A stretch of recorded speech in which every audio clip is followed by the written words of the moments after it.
सूर्य लोक के मूल प्रधान देवता हैं। अग्नि में जो आहुति डाली जाती है वह सूर्य भगवान को जाती है। उस अग्नि में आहुति डालने के प्रभाव से सूर्य भगवान ही तो वर्षा कराते हैं। उनकी किरणें समुद्र से पानी उठाती हैं और वही जल वर्षा के रूप में फिर बरसता है। तो आदित्य से वृष्टि होती है सूर्य भगवान से, और जल के द्वारा अन्न की उत्पत्ति होती है, और अन्न के द्वारा पूरे प्रजागण यानी पूरा जीव जगत का जन्म होता है। तो यह कार्य भगवान सूर्य देवता का है। सूर्यात् प्रसूयते सर्वं तत्र चैव प्रलीयते भावा भावो हि लोकानां आदित्यानि श्रुतौ पुरा। सूर्य भगवान से ही सब कुछ उत्पन्न हुआ है और अंत में वही सब कुछ विलीन हो जाएगा। मैं आप सबको कहूँगा, एक भी घर ऐसा ना रहे जो सूर्य भगवान को अर्घ न दे। आप बदलाव देखेंगे, आनंद हो जाएगा। सूर्य भगवान को नित्य अर्घ दीजिए, एक भी दिन नहीं छोड़िए। हम रोज सूर्य भगवान को अर्घ देते हैं। सूर्य भगवान के द्वारा माथे की मेमोरी बढ़ती है, क्योंकि बुद्धि के देवता हैं। चंद्रमा मनसो जातक चक्षुः सूर्यो अजायतः। चंद्रमा मन के देवता हैं और भगवान सूर्य नारायण बुद्धि के देवता हैं।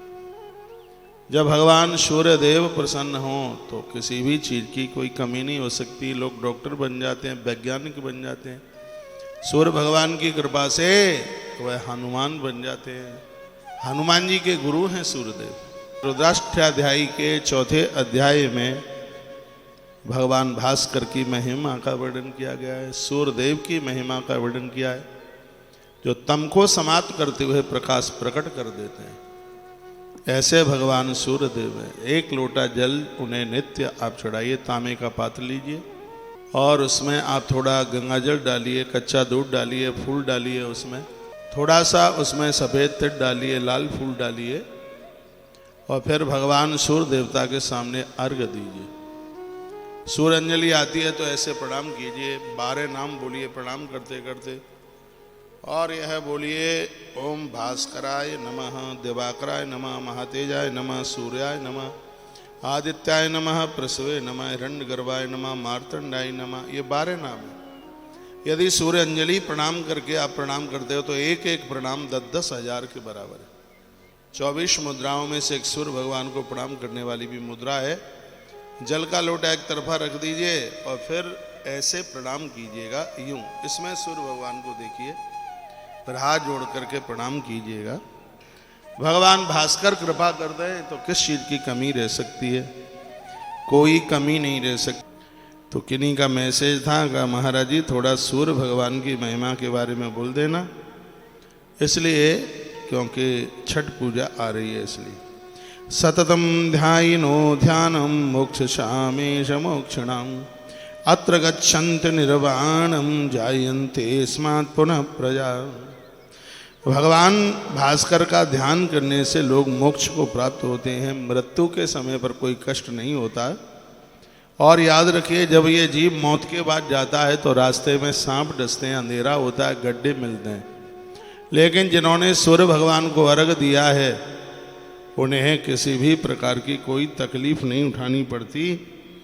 यह भगवान भास्कर की बहुत बड़ी महिमा है।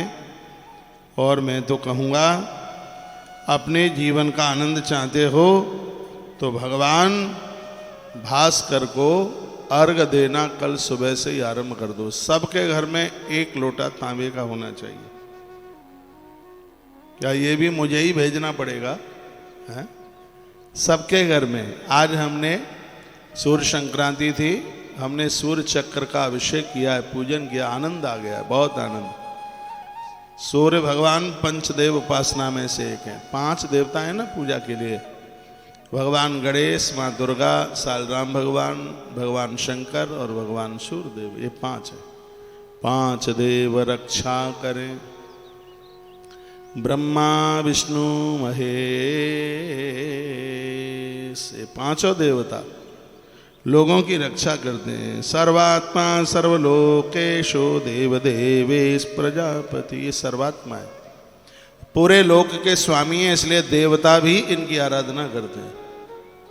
भगवान प्रभु श्री राम जी ने इनकी आराधना करी, भगवान प्रभु श्री कृष्ण ने इनकी आराधना करी।